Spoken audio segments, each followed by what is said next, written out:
बघा, सोपे रूप द्या.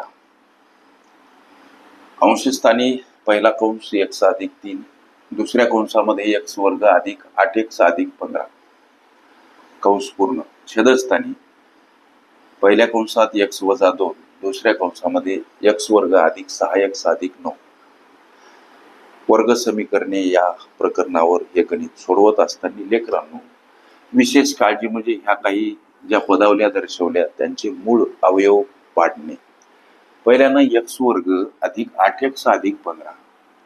लक्ष द्या, x वर्ग अधिक 8x अधिक 15 यांचे अवयव पाडायचे कसे. वर्ग समीकरणे हे प्रकरण तुम्ही जिल्हा परिषद प्राथमिक शाळांमध्ये शिकत असताना अभ्यासला असेल की वर्गपदाचा सहगुणक आणि स्थिरपदी. वर्गपद कोणतं? हे x वर्ग. स्थिरपदी कोणती? ही 15. आता इथं वर्गपदाचा सहगुणक दिसत नाही तरी सुद्धा 1 आहे. कसा सर? तर 1 ला जेव्हा तुम्ही x वर्गनं गुणता तेव्हा उत्तर x वर्ग येते. मग या वर्गपदाचा सहगुणक आणि ही स्थिरपदी यांचा जो गुणाकार येईल त्या प्राप्त झालेल्या गुणाकाराचे अशा पद्धतीनं अवयव पाडायचे असतात की त्या पाडलेल्या अवयवांची बेरीज मधल्या पदाच्या सहगुणका एवढी यावी. बघा, इथं सहगुणक 1 आणि 15, 15 1 15. आता याचे अवयव पाडायचे म्हणजे 5 3 15 अशा पद्धतीनं पाडा. आणि 5 आणि 3 ही बेरीज 8 मधल्या पदाच्या सहगुणका एवढी येताना दिसते. मात्र मांडणी करत असताना करायची कशी? तर x वर्ग अधिक 5x अधिक 3x आणि समोर नंतर 15. हे 5x आणि 3x म्हणजेच काय? 8x. फक्त त्याला डिवाइड करून मांडणी करा. मग इथं राशीत तो तयार व्हायला लागले 2. ही 1 आणि ही 1. ही एक रास आणि ही दुसरी रास. याच्यामध्ये x आम्ही कॉमन घ्यायचा. x अधिक 5 अर्थ तोच. x गुणिला x म्हणजे x वर्ग अधिक चिन्ह x गुणिला 5 म्हणजे 5x. इथं कॉमन अधिक 3 घ्या कंसामध्ये x अधिक 5 अर्थ तोच आहे. अधिक 3 गुणिला x अधिक 3x हे अधिक चिन्ह 3 5 15. आता कंसामध्ये असलेले पद एका कंसात x अधिक 5, कंसाबाहेरील एका कंसात, हे झाले त्याचे अवयव. इथं x अधिक 5 x सोबत गुणिला आणि हाच x अधिक 5 3 सोबत गुणिला. म्हणून या x अधिक 5 ला कॉमन घ्या. याचा अर्थ x अधिक 5 x ला सुद्धा गुणिला, 3 ला सुद्धा गुणिला असा त्याचा अर्थ. हे झाले तुमच्या पदावली 1 चे काय हो? अवयव. हे पहिल्यानं लेकरांनो अवयव पाडायला लागतात. आता जास्त वटवट न करता दुसऱ्या या पदावलीचे अवयव कसे पाडायचे सर? बघा, x वर्ग अधिक 6x अधिक 9. लक्ष द्या, 9 चे अवयव पाडा. कसे पडतील?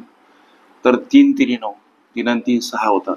मांडणी करत असताना x वर्ग अधिक 3x अधिक 3x अधिक 9 अशी करा. 3x आणि 3x 6x. लक्षात आलं तुमच्या? मग सांगितलेलं. आता समीकरण 1 समीकरण 2 हे एक समीकरण, हे एक दुसरं समीकरण. इथं x ला कॉमन घ्या. कंसामध्ये x अधिक 3 अर्थ तोच x गुणिला x, x वर्ग अधिक चिन्ह x गुणिला 3 3x. आता इथं अधिक 3 कॉमन घ्या. कंसामध्ये x अधिक 3 अर्थ अधिक 3 गुणिला x 3x अधिक चिन्ह 3 3 9.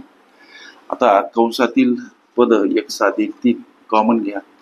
कंसाबाहेर असलेले एका कंसामध्ये मांडा. x अधिक 3, x अधिक 3 x ला गुणिला x अधिक 3 या 3 ला गुणिला.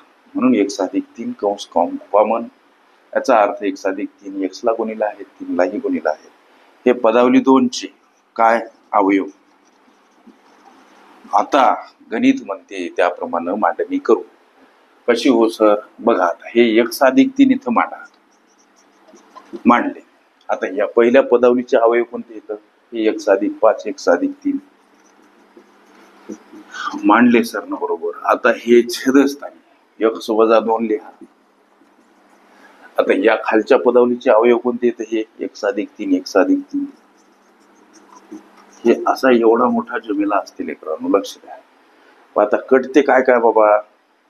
x अधिक 3 x अधिक 3 कटतात. हे x अधिक 3 हे x अधिक 3 कटतात. मग उरते काय हो सर? तर x अधिक 5 अंशस्थानी छेदस्थानी उरलं x वजा 2. हे अशा पद्धतीने हे तुमच्या प्रश्नाचं उत्तर. अशा पद्धतीच्या अनेक संभाव्य अशा प्रश्नांचा सराव करायचा असेल, तुम्ही जर कुठली स्पर्धा परीक्षा देत असाल, चॅनल अवश्य सबस्क्राईब करा, बेल आयकॉनची घंटी दाबा, जेणेकरून मी वेळोवेळी अपलोड केलेल्या संभाव्य अशा प्रश्नांचं नोटिफिकेशन तात्काळ तुम्हाला प्राप्त होईल. गोरगरीब लेकरांच्या यशाच्या तळमळीनं माझा कॉम्पिटेटिव्ह एक्झाम ग्रुप आहे, ज्यामध्ये महाराष्ट्रातील मुलं मुली आहेत. आम्ही दररोज असे असंख्य प्रश्न अभ्यासतो. तुमच्या हितार्थ हे सर्व प्रश्न मी अपलोड करतो. शक्य झालं ग्रुपचे सदस्य व्हा, फायदे असंख्य प्रश्न अभ्यासता येतील. गणितासंबंधी शंका कुशंका विचारता येतील. दररोजच्या सरावामुळे गणिताची भीती पळून जाईल, आत्मविश्वास वाढेल आणि तुम्ही सहज यशाचे हकदार बनाल. हा विश्वास हे वचन वाक्सर तुम्हाला देत आहेत. कॉम्पिटेटिव्ह एक्झाम ग्रुपची ही सेवा जवळजवळ निशुल्क आहे, असं म्हणणं अजिबात वावगं ठरणारं नाही. ओके. वर्ग समीकरणे ही माझी प्लेलिस्ट अवश्य बघा. त्यामध्ये विविध स्पर्धकांनी विविध अंकांनी विचारल्या संभाव्य अशा असंख्य प्रश्नांचा सराव तुम्हाला करते.